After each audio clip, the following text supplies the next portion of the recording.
It is SEC Media Days, the wrap up show. 4 days in Nashville. And wow, what a day it was for Tennessee. I thought Tennessee came off really strong.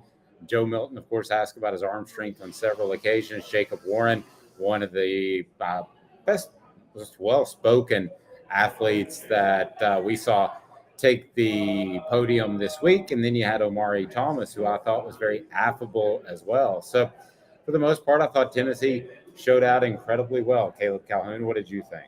Yeah, they had a little moxie about them. You know, Josh Heupel talking about the UT. There's one real UT. He played that, taking a shot at Texas, and you're right. Joe Milton talked a little more about his arm strength. Omari Thomas said that they were going to win the SEC East this year. Don't know how true that is, but it's a very interesting comment to make.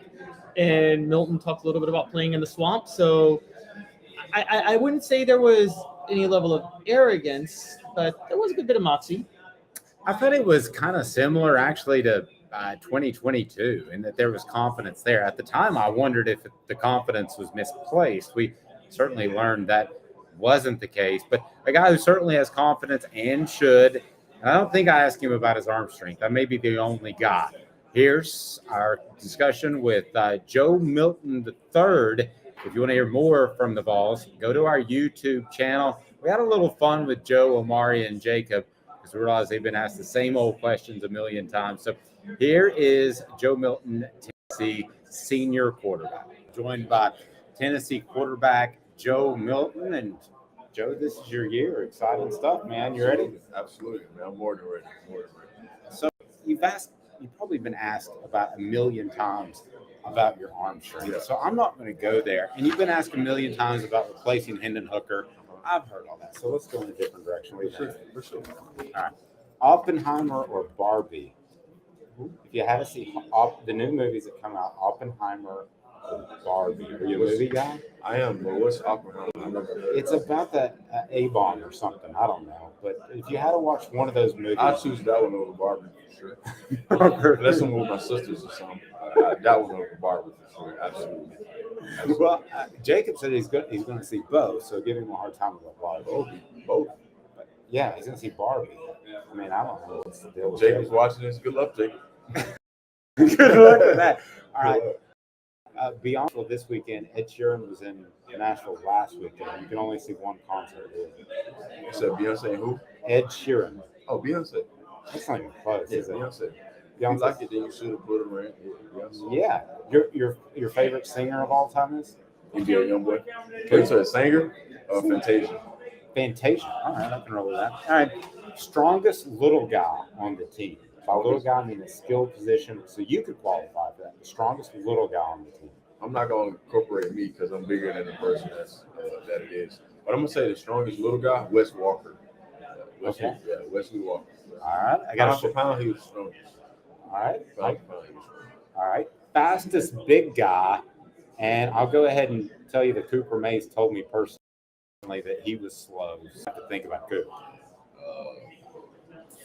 I'm going to say either James Pierce, David Hobbs, or Tyler Barron, or Josh.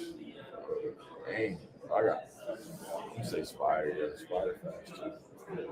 That's a pretty good group. It is. Those guys are running. That's definitely some athleticism. Oh, I forgot one. My left tackle, Big John. John Campbell can run too. I saw him do like 8 pull-ups. Yeah, Big John can run. Big John's strong. Instead of asking you how far you can throw the ball, how many pull-ups can you do? How many pull-ups can I do? Depends on the day. How many do you think I can do? I probably like 12 each. You can't do 12. How about 6? I did 6 the other day. I was It's a proud of myself. mindset. It's a mindset. That's right. Well, I don't cheat, and I do all the way up. So, this is on my list too, but it's about you. Joe Milton's most significant trait, other than his arm strength. The way that I play the drums. You play the drums? How long have you played the drums? Well, it's not the church drums. I can play the snare drums, the quads, the tenor drums. So my favorite move is Drumline. I can play every beat off drum line. Really? So, who's your roommate? Do you have I don't have a roommate no more. Because the drums. Nah, I kind of play those in my closet. I play those in my closet. You got a drum kit in your closet. I have a snare pad. Wow. So do you have a favorite drummer of all time? Nah, no favorite drummer.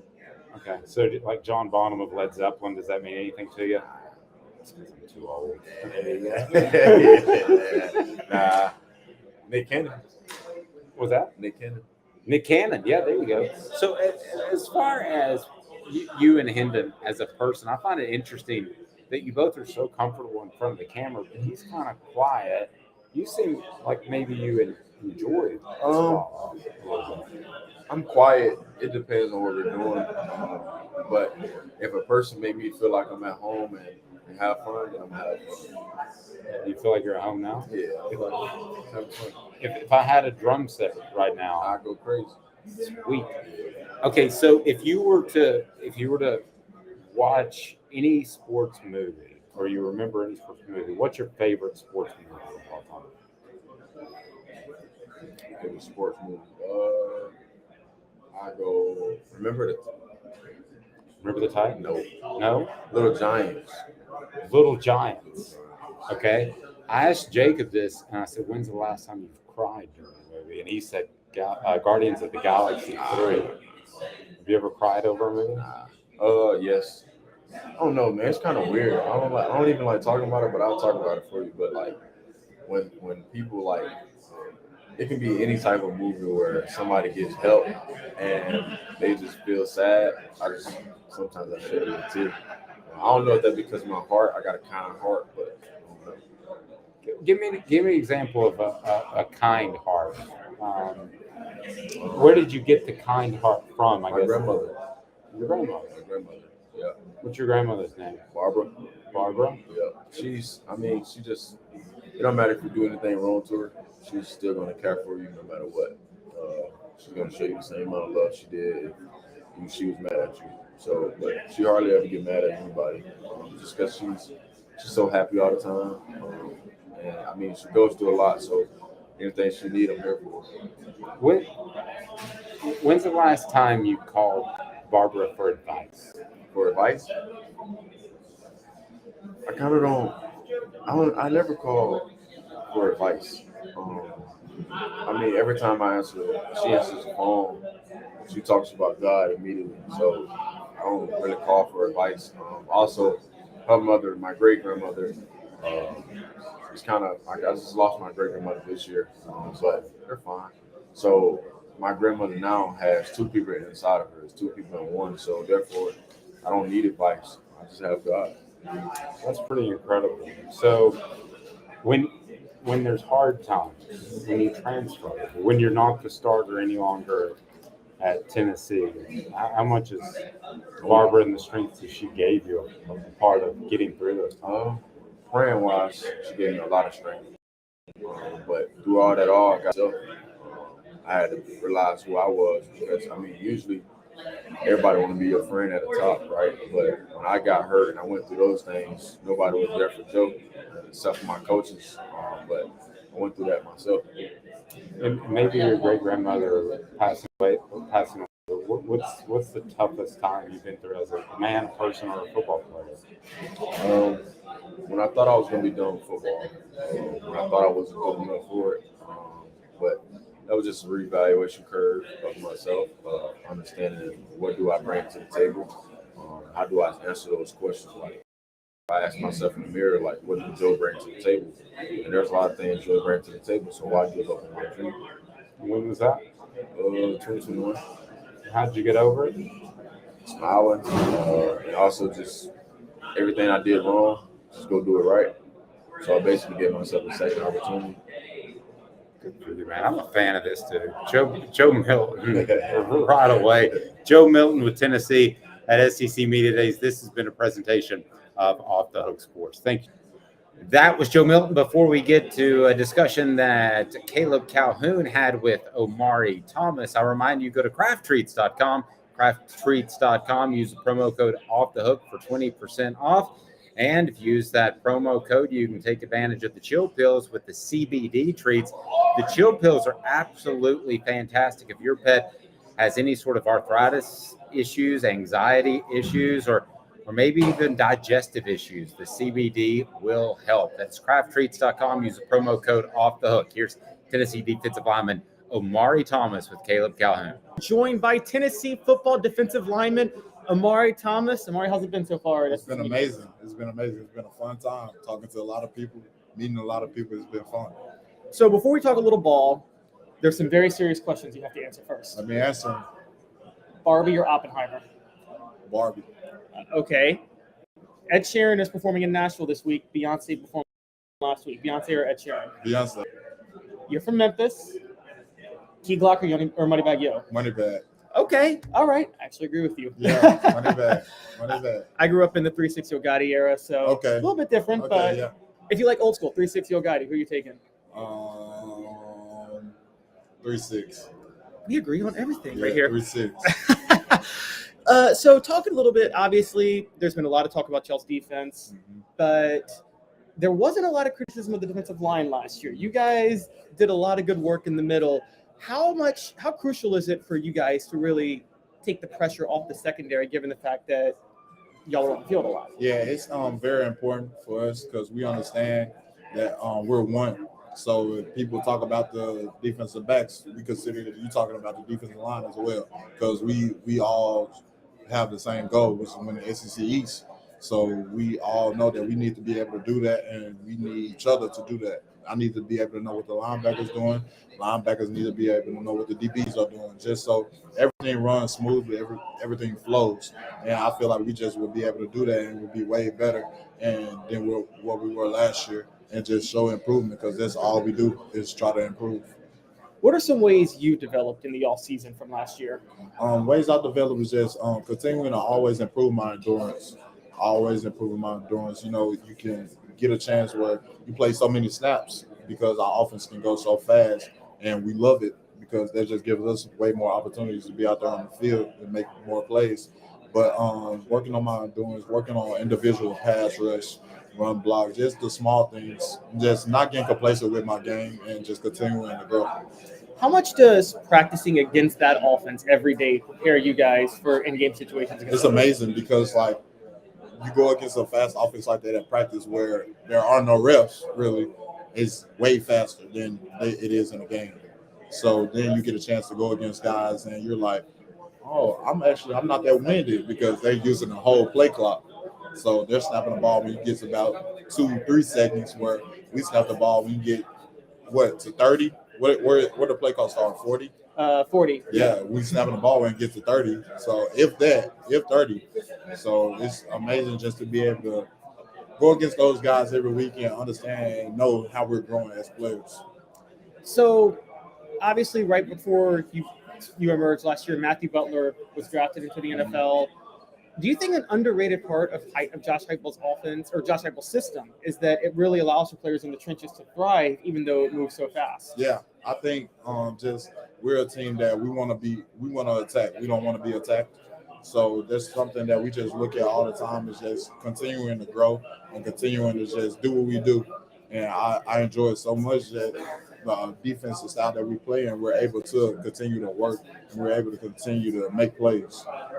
So when you and Gerard Pitts Dragons line up every now and then, I'm guessing y'all sometimes go head-to-head in practice. Who wins? It's mixed. He wins some, I win some. It's great competition. It's a chance for us to just continue to grow. And he's good, I'm good, and we understand that going against each other every day in practice is just going to continue to make us better. So that way we're able to dominate guys in the trenches on the Saturdays. What's the adjustment been like this? Well, what was it like in spring practice, I guess, because Jeremy Banks was gone and you had to have that transition at linebacker. Yeah. I know Keenan Peely stepped in, Aaron Beasley's there, Arian Carter's a freshman. What's the transition been like with the change at linebacker? Because I know that affects how you guys rush the passer altogether. I would say it hasn't been a true fall off. We the way the program is ran, everybody does what the coaches tell them to do. So everyone's being coached up the same way. So we understand that when Keenan Peely come in, Aaron Carter, Aaron Beasley, when they come in, they're all working the same way. So it's important for us to know that even how they're working, they know how we work, just so we can work off each other and we can all make plays. Are there former Tennessee defensive linemen that you try to emulate your game after? Not necessarily. Not really. I would say not really. That game's totally different from back then. Yeah, not really. Yeah. So where do you think you can be in terms of the SEC this year as a defensive lineman? Where could you rank among the SEC's elite defensive linemen this year? I think just me being personal, I think I'm one of the best defensive linemen in the SEC. Just knowing the work I put in, the guys around me, and just always pushing me as well. And I just truly think that we're one of the best defensive linemen in general in the SEC. We don't really believe in a lot of individual work. We know that we're all together, and I think that us being together will show how much we've grown, and it will show everyone who really is the best, in the SEC. And y'all's defense as a whole, where do you think it could stand with the rest of the SEC this year? I think it stands in the top of the pack, honestly, because I just think we're such a veteran defense. We've grown, we've matured, we've been through things. So it is just, I feel like we're standing at the top of the pack and just able to show who we are and show everything we've been through, the adversity, and just be able to continue to grow as the season goes. How much was the Georgia game last year? You guys played Georgia in the rain. I know it was just kind of a soggy, just mushy day, I guess. How much did that how much did that send a message of? Well, I don't want to say send a message, but did that give you guys like a measuring stick of where you guys kind of want to be? I just feel like playing a team like Georgia, who's a great team, went on to win a national championship. Get a chance to play against those guys every year. It's amazing because they have great teams, and you are in those games where you're able to showcase your talent and everything. So I think we're headed in the right direction as a program, and we understand what we have to do to get the job done for different games. But we're just really, I'm not going to lie to you, we just focus on winning, going 1-0 every game, and we're not really focusing on other teams that's down the road. What's a game last year, one of the bigger games y'all won, where you look back and you're like, "Wow, we needed their offensive line. We just won won those battles." I think I would say just playing a lot of the game. It was several games where we just had total domination of people, just being able to stop the run, being able to affect the quarterback, just being able to really just get into it and just feel like we played smooth and was having fun. Last thing before we let you get out of here, your former teammate, Trey Flowers, revealed that he was playing all last year with an illness and kept him out of camp. What does he as a player mean to you? Because I know he was a leader last year. And Trey means a lot. He's a guy who really is just a humble dude, real laid back, real vibey. He likes to do everything just to have fun. And Trey, actually, we used to hang out a lot, just me, Trey, and Jabari, just chilling at the house playing games and things like that.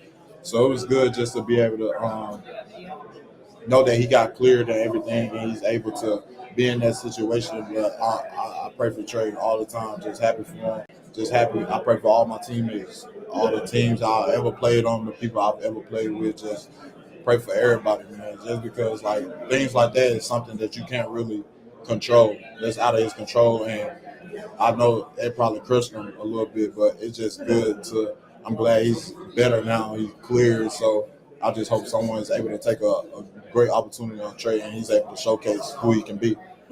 Okay, one last question because I'm sorry, I meant to ask this beforehand. All good. On a lighter note, you're here with Jacob Warren. You're from Memphis. He's from Knoxville. You've let him know that West Tennessee has better high school football than East Tennessee, right? Facts. He knows. He knows. Omari Thomas with All the Hook Sports. This has been Caleb Calhoun. Thanks a lot, Omari. Yes, sir. Thank you. Have a good one. You too. And Craving Wings, South North Shore location, where we've heard people say that you can get the best wings in East Tennessee. Pero ¿quién es este? El número 87, Jacob Warren. I'll just do 6 of my sauce 87, please. Imposible, señorita. Dale 6 más. Look at these wings. Perfectas, deliciosas, fantásticas. Man, I don't know what you're saying, but it sounds awesome. How do you say fresh, never frozen in Spanish? Frescas, nunca congeladas. Make your way to Craving Wings and get you 6 más. But what was funny about Kate is we were a full continuum of care at that time. We had detox, we had inpatient, we had outpatient, So we were doing a lot of the things that we do now. But now we just do them so much better. It's really a simple program, but we're complicated people. I am what I am, and now I got to do something about it. You can take your life back. Call Cadis today. Got cataracts? We can fix that. Never miss another moment.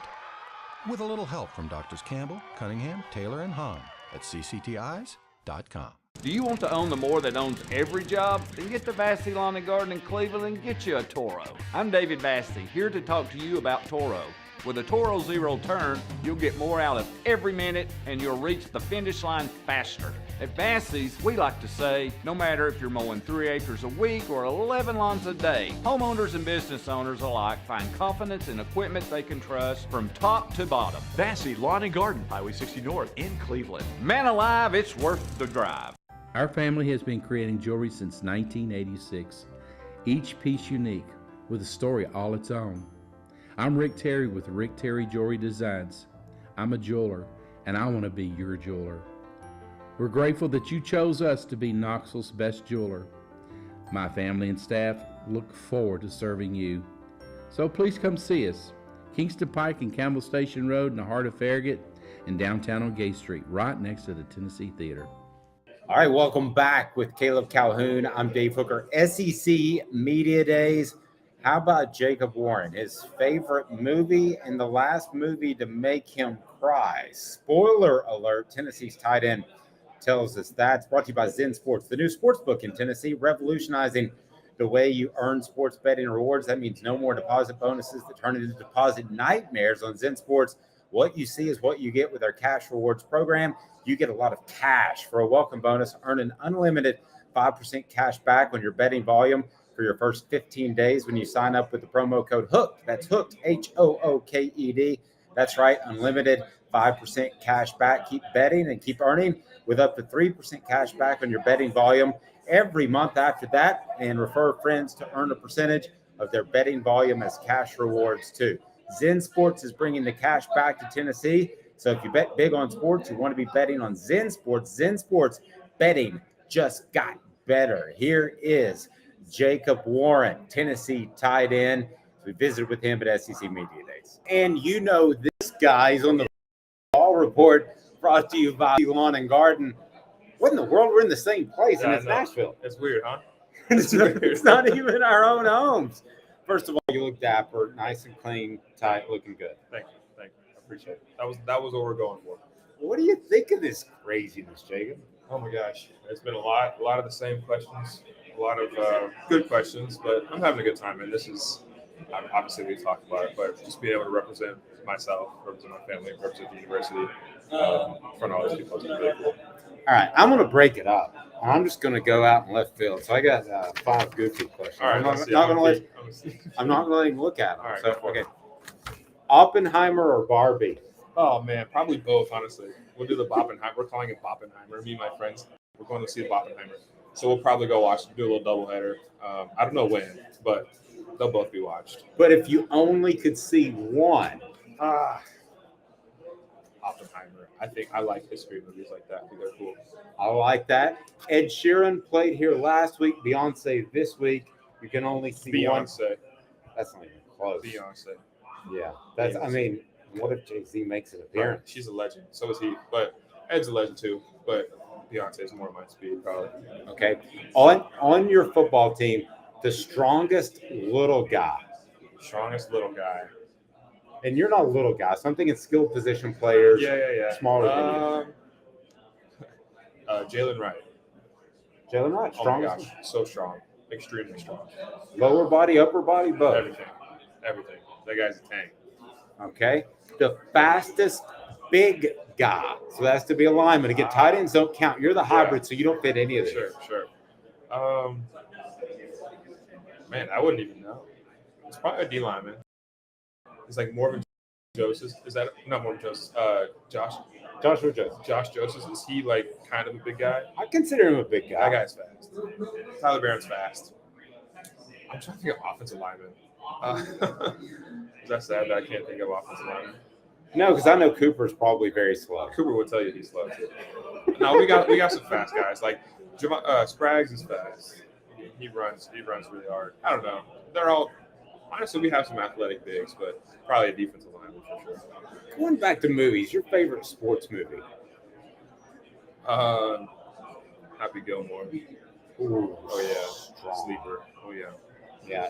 Have you seen Field of Dreams? I have not. Okay. Is there a movie? What's the last movie that made you cry? Oh, it actually wasn't that long ago. Guardians of the Galaxy 3. Oh yeah. When Groot was like, "I love you guys," and like that's the first time. I don't know if you guys understand, but like Groot. For those that don't know, my family that is watching this, I know you guys don't know. Groot is a character in Guardians of the Galaxy. He's like a branch He's a tree. tree. He's a tree. He's a big tree, and he walks, and he's like super strong. But he only says, "I am Groot." All he says is, "I am Groot." So if you say, "Hey Groot, how are you?" He'll go, "I am Groot." If he says, "Groot, go get this," he'll be like, "I am Groot." So you can't understand him, and all the people in the movie understand him. All the people in their little group, in their little family. And so at the end of the movie, I'm spoiling it. If you haven't seen it, it doesn't matter. I think it's spoiler ever. I'm spoiling it. At the very end of the movie, he goes, "I love you guys." And really, to everyone else, he's saying, "I am Groot." But because you've watched this far, you're now part of the family, and you can understand what Groot's saying.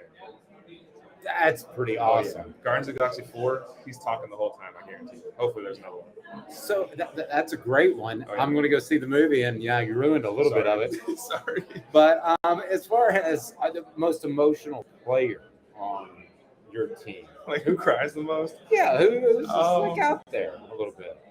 I don't know, dude. A lot of the guys, egos. I don't know if I've actually ever seen a person cry because of, like, emotions before at football. I don't think that's a thing. It's a thing, but I don't think it is right now. Like, I've never seen it. What about just in terms of maybe emotions from them? You admitted you cried. I mean, who wears their emotions on their sleeve?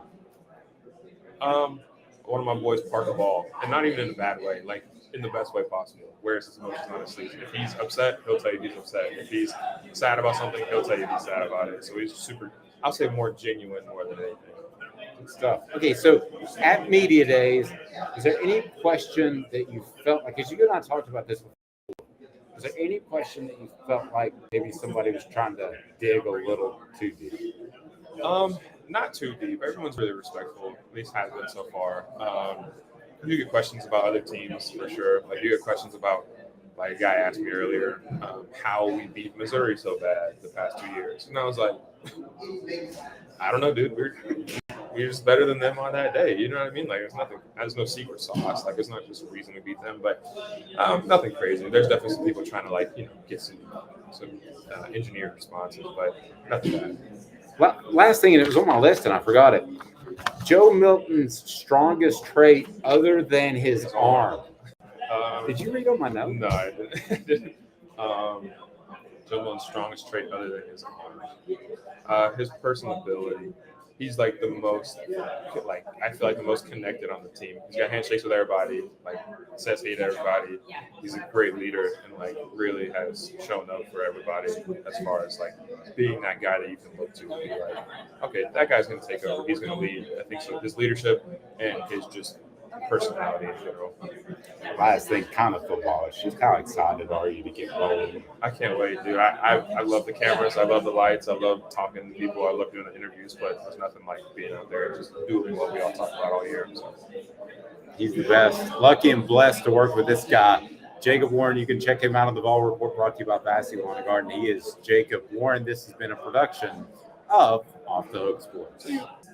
We go from a current Vol to a former Vol. That's right, Jacob Warren. We visited with. I can't believe he cried over Guardians of the Galaxy 3. Honestly, It's not the movie I would have picked that he cried over. That's not even the Marvel movie I would have picked that he would cry over. And I'm not the biggest Marvel fan. I think it's just destruction porn half the time. More than it is. Gosh. I'm sorry, hater. Absolutely love those movies. People hated on Man of Steel for destruction porn. Marvel's not much better. All right, here we go. David Cutcliffe joins us now, former Tennessee offensive coordinator, twice, as a matter of fact, former Ole Miss coach, now a special assistant to the SEC commissioner, also former Duke coach. Great success there. love visiting with David Cutcliffe on Off the Hook Sports. David Cutcliffe, the special assistant to the SEC commissioner, but you might also know him as one of the best quarterback coaches of all time, one of the best men of all time in the coaching profession. Just a fantastic individual. David, thanks for taking the time. Thanks, Dave. You know, you and I do this pretty well together. We have a little experience, right? We do. We did a show for a year together back in the day, and it was, I can honestly say, some of my funnest times in radio. It was really a recovery for me after coming off open heart surgery, getting fired and coaching. You guys were my support base. Seriously, you were my team. Yeah. I had no team suddenly for the first time in decades after decades, and so I appreciate that, and I should say that more often publicly. Thank you. Well, and thank you. I felt like I learned so much more of your all's perspective, a coach's perspective, and I think it probably brought a little bit more empathy to both of us in terms of what each other are going through, and that was a particularly tough time too that we don't necessarily need to get into with Tennessee, but there are no tough times right now at Tennessee football. Did you like that transition there? It was good. That was really good, and I'm really happy for the people, the fans, the great, incredible fans of the University of Tennessee, and they're living some good moments right now. It's not an accident either. Coach Heupel impressed me. I went down and watched him practice when he was at Central Florida. Mm-hmm. And his spring practice was extremely impressive. And I knew in my heart there that, okay, this was a special coach, an extremely special coach. And then I had experience of playing against him as a player. We played Oklahoma in the Independence Bowl when he was the quarterback, mentored by the late Mike Leach. And so Josh Heupel got a great start as a player, who he was mentored by, certainly his dad being a coach. But he's no accident, and he's no flash in the pan. He got a good one.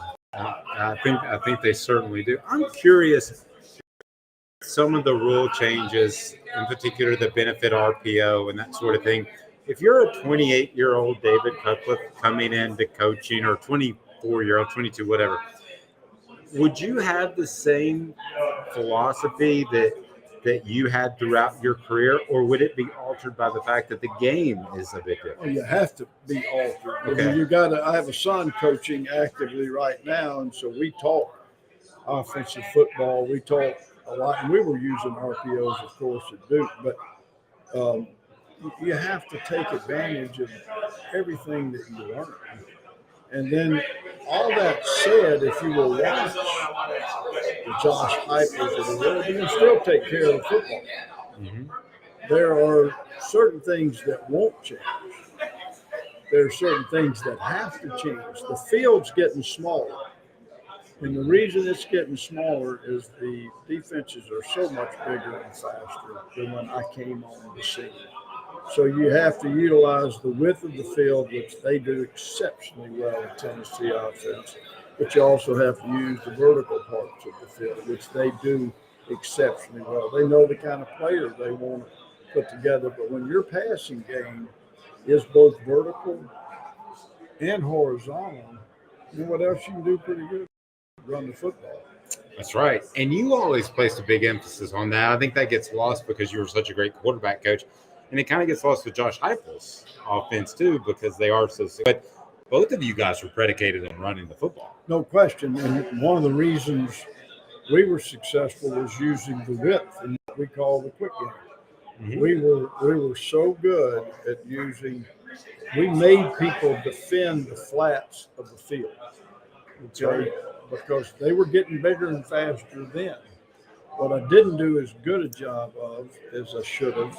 We did okay in this, but you also have to make people deepen and defend vertically. And I think he's done a terrific job of that. But we did a lot of at the line stuff. The best way you can train a quarterback is ultimately he should be able to call the game. He should know everything you know, and then everything he knows as the functional part. And now you got some magic. So, I would often tell the guy on the sideline, just point at Peyton. He'll know what that means. I'm not down there on the field, and he can get somebody set and look at them and then call a play. Wouldn't that be nice for coach if you could see every defense they were going to be in before it came out of their mouth? People don't realize what a play clock does. As soon as the tackle's made, something is coming out of your mouth. You've got to have a play call based on down and distance with hash mark, area of the field, score of the game, et cetera, et cetera, et cetera. That all has to be communicated to the sideline to the field. That's why no huddle has been helpful. But when you can just predicate all that, I have this guy so well trained, he's going to call what I would call once he's seen. It's pretty strong. What have you learned? Because you said you knew quite a bit about Josh Heupel beforehand from visiting him at UCF and from coaching against him when he was a player. So you knew a lot. You knew what he was going to roll out there. But what have you learned in the past 365 days since I last spoke to you about him maybe as a game day coach, about him as a coach? What have you learned most recently about him? I think there is, when I watch him now, I get to go obviously more often to practice and hear him and have conversations with him. It's not an accident that they're going to be good on defense and in the kicking game. He understands the game. Mm-hmm. I have young people ask me all the time, how do I become a head coach? I said, why don't you try to become the best football coach on your staff? Meaning offense, defense, kicking. Coach Heupel is a really all-around, really good football coach. The other thing I think he does is he reads his team and the people around him really well. Maybe that's the quarterback. I don't know. He gets a sense of what a team needs and how they're going to respond. I was over there, I guess it was last August, their preseason practices. He hit them with a surprise, basically, night off.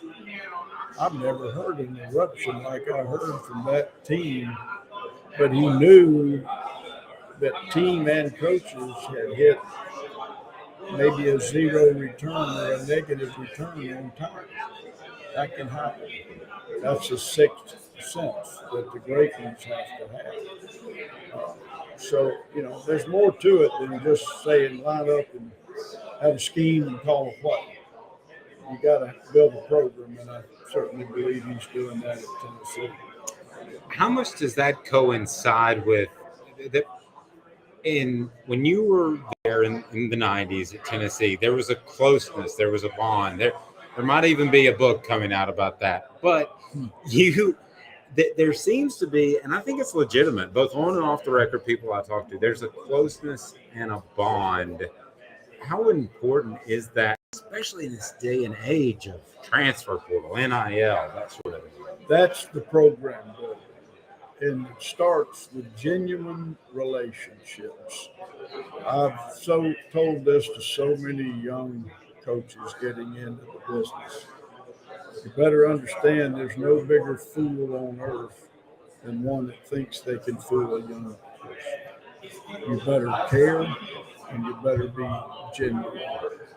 With that becomes a respect between not only coaches and players and coaches, but the same thing's true with coaches and players to players. If that's the culture that you can grow, and that's what I'm seeing and what I'm referring to about caring. If you can grow that culture, Coach Saban today called it a mindset. Mm-hmm. And it is that. But I've used the term culture. I still write about culture and how you can develop it and what you have to do on a consistent basis. And as I go watch all of these programs in the Southeastern Conference more closely than I've ever been able to, that's one of the things I look for. T. Martin had to sit and wait. He had to sit an extra year that he didn't think he was probably going to have to wait. Joe Milton had to sit last year, and it would have been even easier for him to transfer than it would have been for T. What do you think that says about his character? And if you were to give him any advice stepping into that role now, what would it be? Well, I said it to him. I've already told him personally, I don't get involved with coaching players or saying too much to any player. But when I saw him, I complimented him. I said, Joe, it tells me about everything I need to know about you that you stay in this environment and era of college football. I commend you for that. It'll pay dividends. Persistence and perseverance are great traits, and take advantage of it. And I would tell him the same thing now as you play. It's not going to be easy, okay? And everybody talks about the big arm. I don't care what everybody talks about. I want Joe to focus on two things: being the best teammate on the team. When a quarterback is the best teammate on the team, you've got it. You're not trying to make plays. You're trying to put other people in a position to make plays. You are truly appreciating what your kicking game and your defense are doing for you to set you up. Be a great teammate. And then the other thing he can't forget, we all chose to play this game because we thought it was fun to play. It's got to stay fun to play. And if you start worrying about your statistics or you start focusing on what people think about you, that's no fun. It's like, you remember being the first time when you're young, and maybe it's middle school, you start to become aware of your physical looks or what other people think about you. You didn't think about that as a kid. It's a tough time in your life. Don't do that as a quarterback. It's fun. Be a great teammate. Focus on your teammates, not yourself, and focus on, when you do that, you can have fun. Focus on this great game is fun, and the rest of it will take care of itself. When we spoke with Hendon Hooker this week, and we talked about the occasional overthrows that he had as he was getting used to Josh Heupel's offense, and he shared something that I hadn't heard before. He said it wasn't necessarily accuracy issues. It was chemistry and being on the same page of his receiver issues, that he was throwing the ball to a spot and either he or the receiver wasn't reading the right defense. And I'm curious, as a guy who knows so much about football, can you tell the difference between an errant throw or maybe not on the same page when you're watching? Yeah, usually if I'm studying film, I'm looking at the quarterback's lower body for overthrows, not his release. The lower body is going to dictate a bunch of that. Your footwork, your base, your finish with the lower body. What he's talking about happens. It happens in the NFL. It's happened to some of my guys at times with coaching changes in the NFL when receivers aren't ready when you're ready, and receivers are too early or short and what I would tell Joe is don't talk about that. Your job, starter or backup, and I use this term as Peyton Manning.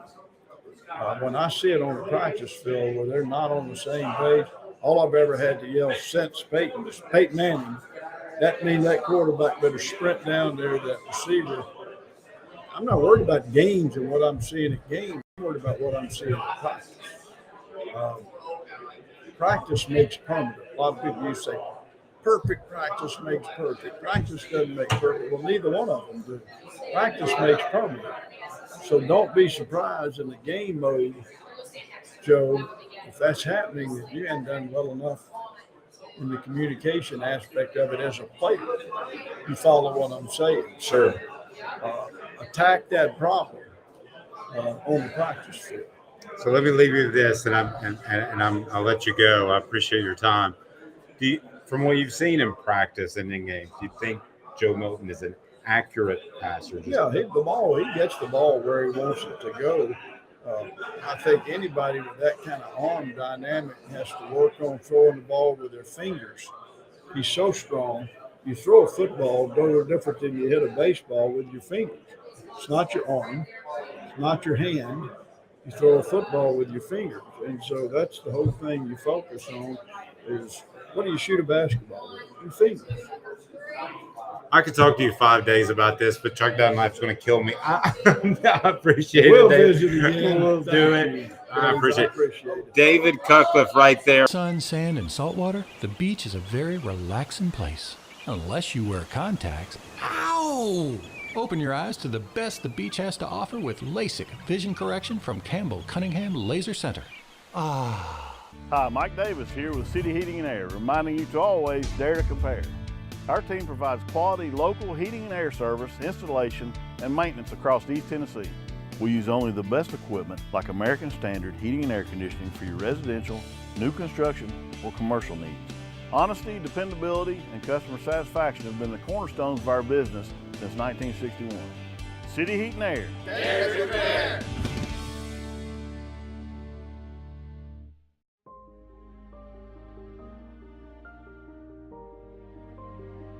Our family has been creating one-of-a-kind pieces of jewelry in West Knoxville since 1986. Each piece is a combination of unique processes that bring your idea to life. Every day in our shop, a truly special item with a story all its own is being manufactured in our facility, bringing the history and family sentiment into a whole new generation of life. We are grateful that you chose us to be Knoxville's best jeweler, a title that we value and respect. Because to me, being a jeweler and owning a jewelry store are not the same thing. I'm Rick Terry. I'm a jeweler, and we want to be your jeweler. Kingston Pike and Campbell Station Road in the heart of Farragut, and downtown on Gay Street right next to the Tennessee Theater. When you want a hard cider that's easy to enjoy, one that's crafted to perfection, you need Tennessee Cider Company. Some say it's the signature cider of the South. Others say it's the cure to your craving. They all say you'll savor every sip. With a selection of ciders free to sample, all it takes is one taste. Visit tncidercompany.com for more information, as well as to shop our ciders and merchandise online. Thirsty yet? Doors open at 10 a.m.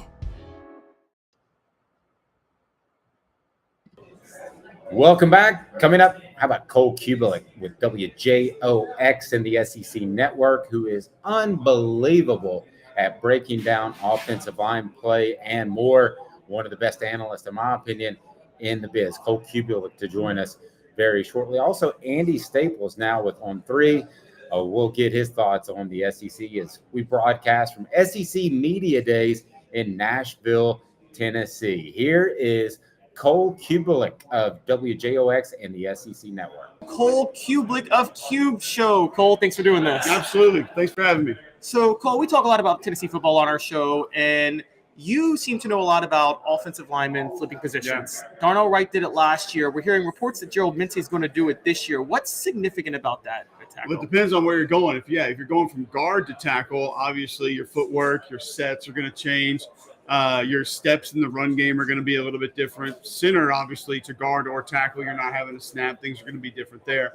Now, going from left to right is different as well. Now, the good news for Tennessee is you're not in a three-point stance very often, so going from left to right wouldn't be as complicated. But still, mental weight is something that has to happen pre-snap. So if I'm a left tackle, my mental weight's on my right foot before I take my set. If I'm at right tackle, my mental weight's on my left leg before I take my set. Things like that, understanding where to carry your hands, how to carry your hands, weight distribution's a little bit different, but these kids are athletes, man. Like they understand, and if you get enough reps at it going in, it's not as big of a challenge with a heads up. Where it becomes a challenge, I think, is in the middle of a season. You get 2-3 guys hurt, and all of a sudden your right tackle's got to go to left tackle, or your left guard's got to go to right guard, and they haven't been repping it leading up to the season or during the season. That's when I think it really becomes complicated. Yeah, I know Philip Fulmer's last season, Tennessee made the mistake of swapping guard positions in the middle of the game a lot of times. See, that used to be normal. When I first got to Auburn, you had strong side, weak side. So if our strength was to the right guard, right tackle would go to the right side. If our strength was to the left, they would go to the left side. Folks flipped offensive lines for a long time. And then when tempo became a real part of playing offensive football, that's something that obviously took time. So you got rid of that. Then you had right tackle, right guard, left guard. And so now it's just a waste of time to do it. And so, but it used to be that you had, I guess the mindset was probably our best two are going to be our strong two. But yeah, that used to be the way it was. Is in a tempo system like Josh Heupel's, I think the underrated part of his system is how much he relies on the run game. How important are the guards and the interior linemen for Josh Heupel to make his system work? Yeah, I don't think he relies on the run game. I mean, I think they have an emphasis on it. They want to run the football. Like if they can go out and run the football 50 times and win a game, he's going to do it. And because I think that truly is what begins the pace. Like there are very few passes that lead them into tempo.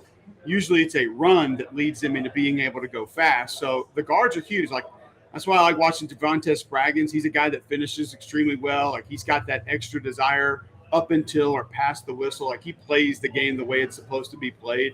But it's all five of them, man. Like you can't run that offense or any offense and have great tackles in the run game and guards that are insufficient in the run game or a center that's insufficient. So I think all five spots are important. In the run game specifically for Tennessee, I would throw the tight end in as well. It's one of the things I thought that really separated them last year was not just how dominant the offensive line was, specifically Darnell, but the tight end inserts where they come in between the guard and tackle or split zone where the tight end comes flat across the line of scrimmage. They did a lot of things to steal the eyes of defenders with the tight ends.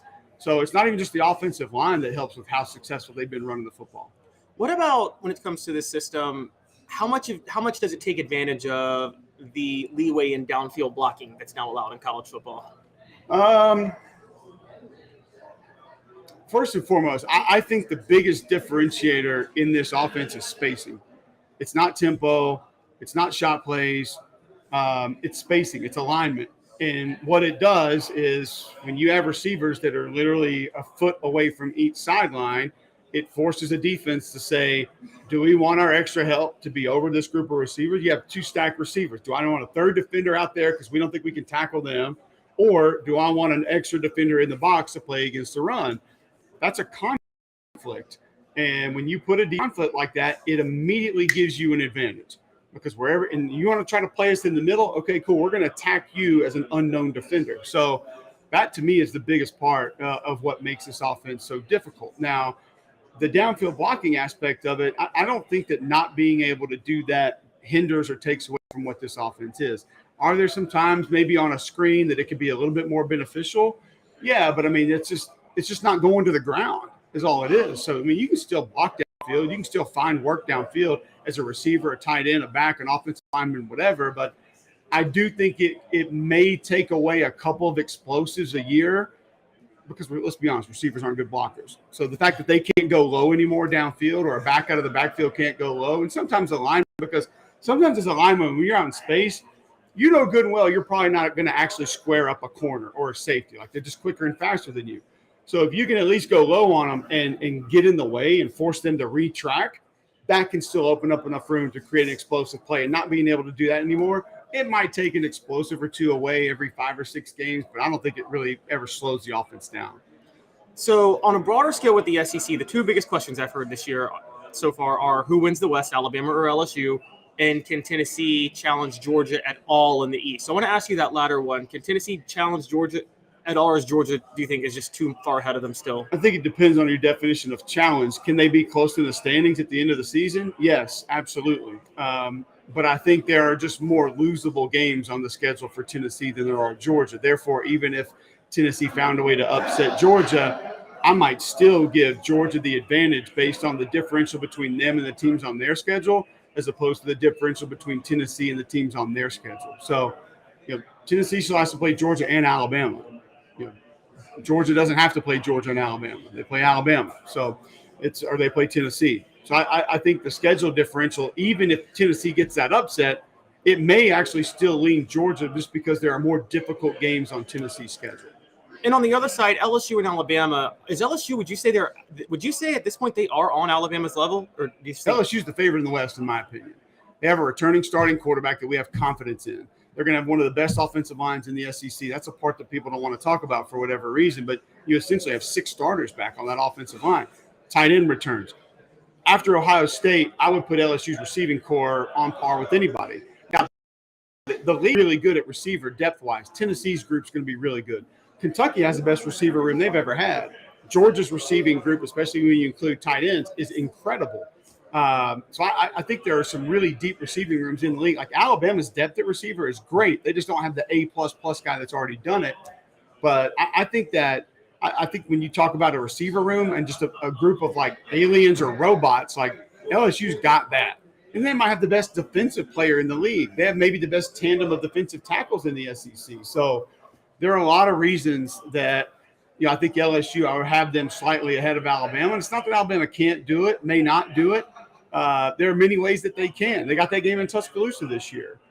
But Alabama's got Texas, man. Alabama's got Tennessee, Alabama's got Auburn on the schedule, which is a rivalry game that's always – I would lean LSU right now, but I do think it's a 2-team race in the West to actually win the division. So last question before I let you out of here. So we've talked about Tennessee challenging Georgia and then Alabama, LSU. If there's one team that should be considered a possible shocker that could win the SEC out of those 4, or at least play for the title, who should it be? Out of Alabama, Georgia, Tennessee, LSU? Outside of those 4, not one of those 4 teams. The only other team I think that could possibly win the SEC would be Texas A&M, and it's because of their roster. Their talent is as close to Georgia and Alabama and LSU as anybody else. Now, I think a team who could really surprise some people would be Kentucky. Like I just said, they have the best receiving room they've ever had. Now, I'm not saying they're better than Craig Yeast or better than Randall Cobb individually, but top to bottom, it's the best room they've had. And they have one real problem that needs to be repaired. That's offensive line. They brought multiple guys in to be able to fix that. I think Marquez Cox will start at left, Northern Illinois transfer. I think he'll be good. SEC fans don't appreciate Ray Davis because he played here. He played at Vanderbilt. He's really good. They don't appreciate Devin Leary because he played at NC State. Devin Leary was a top 3 quarterback in college 2 years ago. Like, the kid can play. He's good. You got Weaver back on the front of that defense. Oxendine's back up front on that defense. Brad White's a great defensive coordinator. That's a group. And the back end of their schedule is brutal, but they're going to get a lot of momentum early. I mean, they could easily be 5-0 playing Georgia. So Kentucky would be that team that could separate that I don't think many people are talking about. He's Cole Cubelic with the Cube Show. This is SEC Media Days for Off the Hook Sports. This is Caleb Calhoun. Cole, thanks a lot. Thanks, Caleb. There you go. That was Cole Cubelic. I remind you that portions of the program are brought to you by AndyMasonRealEstate.com. AndyMasonRealEstate.com, best service, best prices in the biz in East Tennessee. Your next real estate purchase or sell had better be with Andy Mason. That's AndyMasonRealEstate.com. Speaking of Andy's, let's go to Andy Staples of On3, the longtime reporter recently joining On3. Always love visiting with Andy Staples on Off the Hook Sports.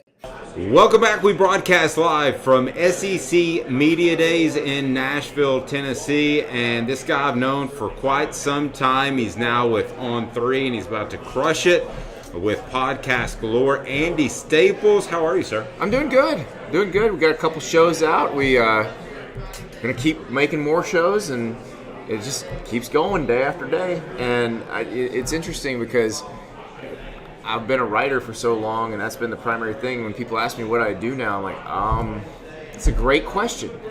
I make a video show on YouTube that is also a podcast.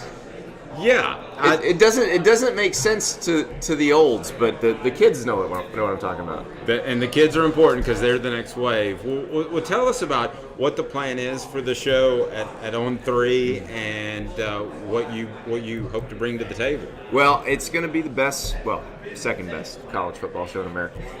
But no, we're hoping it becomes your favorite college football show and part of your daily rotation. It'll be out on YouTube Sunday through Thursday, 8 p.m. Eastern time. And so if you're a podcast listener, it'll be Monday through Friday. It'll be ready for your commute. And, it just depends on how you want to take it. We want to kind of get it to you however you want, because I do find that the older audience wants a podcast. The younger folks want to watch things on YouTube. And so we just want to make it the most fun college football show. there's a lot of different college football shows, but some of them are way too serious. Some of them are they're just focused on one conference or another. We're doing the whole country, and we are leaning into the fact that college football is the most fun sport in the world. I mean, think about how insane this sport is. Think about the end of the Tennessee-Alabama game last year and that scene. You don't get that in any other sport. No, it's a great point. Andy Staples joining us with On 3 now. And Andy, let me get your perspective, since you kind of turned it towards football, out of what Tennessee has been able to do. I was pretty stunned. I thought 8 wins last year would have been doable, and 9 would have been a good season, and then boom, there they go. What did you think? I was very impressed. I thought, because I had thought they had overachieved a little bit in Josh Heupel's first year relative to what he inherited, because they had a, remember, everybody was jumping into the transfer portal after Pruitt got fired. You didn't know what was going to happen. You didn't know if they'd be any good.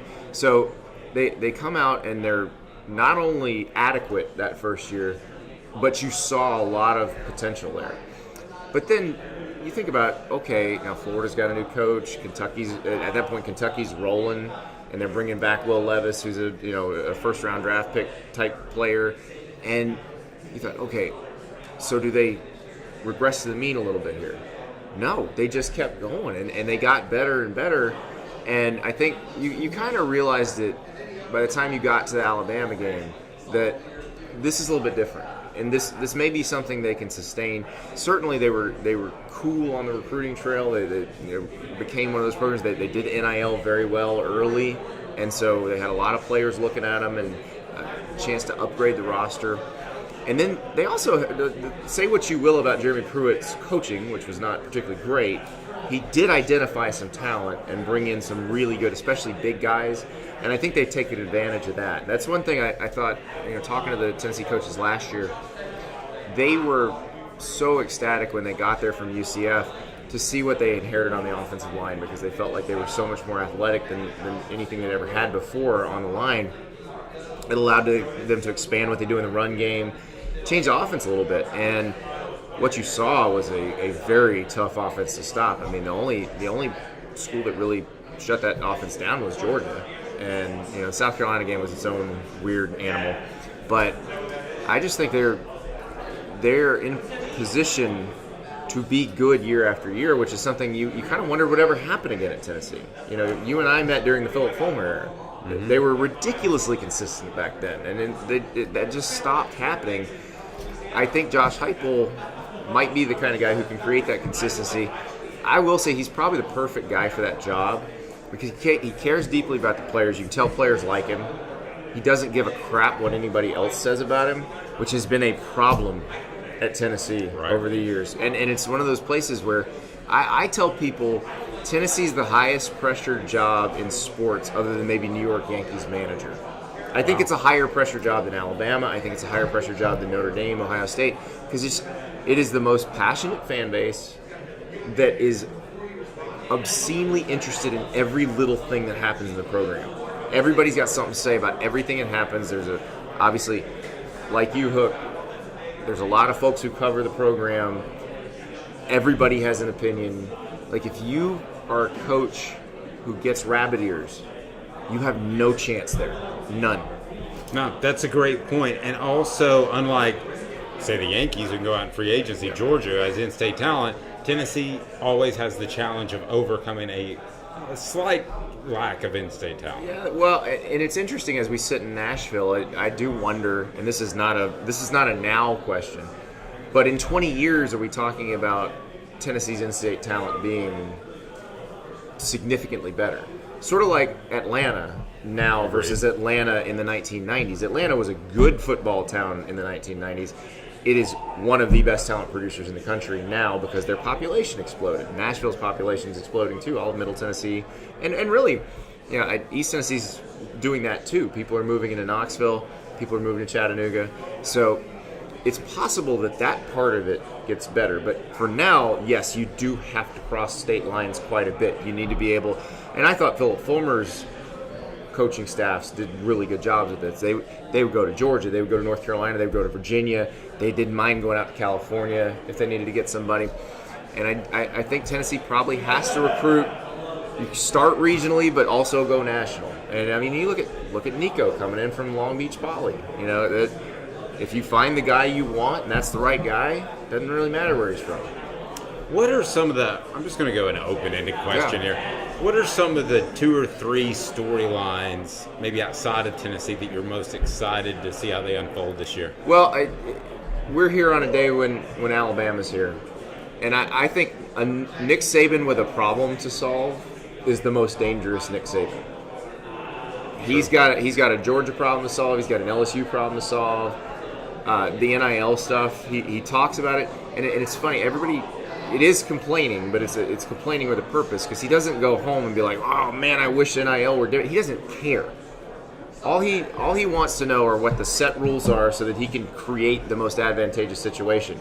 And so he's looking at that as kind of a Rubik's Cube in his hand that he needs to solve. And so I just think when he's engaged like that and he's not trying to put out, tell his team, stop listening to everybody telling you how great you are. Nobody's telling them how great they are. I'm pretty sure when the ballots come out tomorrow, that everybody here is going to pick LSU to win the West. Like, Alabama doesn't have to worry about all the what Nick Saban calls rat poison right now. They just go ahead and worry about themselves, which, by the way, still loaded at pretty much every position. Now, the quarterback situation is very unknown right now, but talent-wise, they stack up with anybody. So I think that's the thing that I find very interesting, because he's not a person you want to have to deal with when he's coming off a loss or coming off a season that didn't stack up the way he wanted to, because he seems to get more engaged and work even harder at that point. One of the things I'm interested to watch too, and it would be the other great team right now in the past 10 or so years or more in the SEC, and that is Georgia. Mm-hmm. When I look at Georgia, you and I were at a time where we covered Philip Fulmer that I thought he started to let off-field discipline slip a little bit. Mm-hmm. More guys got in trouble. Yeah. And I'm a firm believer, and you play ball for Florida, for those that don't know. I'm a firm believer that when you let off-field discipline slip, and if you're a player, you can get by with stuff, that starts to erode at team chemistry. Right. Could that happen at Georgia? They've had a lot of off-field issues, some tragic. I don't see that happening. Okay. In terms of eroding team chemistry. What happened was a tragedy, that accident, and they'll tell you that they got to have everybody stop speeding. But if you pull the speeding tickets on every major college football program in America, you're going to see something similar. The attention is on Georgia because, one, they had this tragedy, and two, they just won the national title for the second time in a row. But if you look, I remember as a beat writer covering Tennessee, covering Florida, you do your courthouse checks and a lot of speeding tickets. It's a group of 18 to 22-year-olds. You're going to get that, and so I'm not that worried about their chemistry. I mean, Kirby Smart's up here talking about the 2021 class where they've kept 17 of the 20 signees. Almost all of them are contributing a lot. Some of them are going to be first-round draft picks. Like, they've got better chemistry than almost anybody. Andy Staples, great stuff. You need to check him out on 3. He's going to be throwing hot heat, and always love visiting with him, and I'm looking forward to your show, man. You're going to kill it. I appreciate it, Dave. Andy Staples. Thanks, sir. Off to Sports More from Nashville SEC Media Days. We've got it covered this week. We'll talk to you. What a week, Caleb Calhoun. That was Andy Staples, SEC Media Days 2023 from Nashville in the books. Any lasting thoughts? Well, it was a fun ride, but man, Nashville's got to get a lot of things worked out. As a city, we had, it wasn't the city's fault fully. We had some rainstorms that messed up some of the fun events during the week. But I will say that there's a lot of confidence in Tennessee, but there's a lot of other lower-level SEC schools that are very convinced they're going to be better this year. I see a lot of that. I saw a lot of that in Kentucky. I saw a lot of that in Missouri. They seem thoroughly convinced that they're going to take another step and challenge the East this year. Agreed. There you go. He's Caleb Calhoun. I'm Dave Hooker. This has been a production